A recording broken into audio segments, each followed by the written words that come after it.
There's a lot of torque going through the axles, and the gears inside are under a lot of pressure. They need to be properly lubricated to last. Axle drive fluid, also called differential fluid, or gear oil, is used to lubricate the gears, bearings, and other internal parts, and provides cooling to these components as well. It is filled in the front or rear axle of the car. Some signs of the axle drive fluid not operating as it should be are a burning smell from the differential, howling strange noises, and feelings of unusual vibrations when driving since the gearbox is overheating because the lubricating oil is either finished or dirty and cannot oil the gears properly.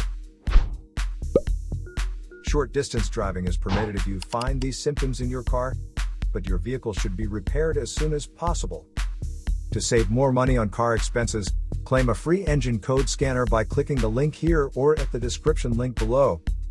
You're also welcome to leave comments below. Our mechanic professionals will answer them shortly. Don't forget to like and subscribe to our channel.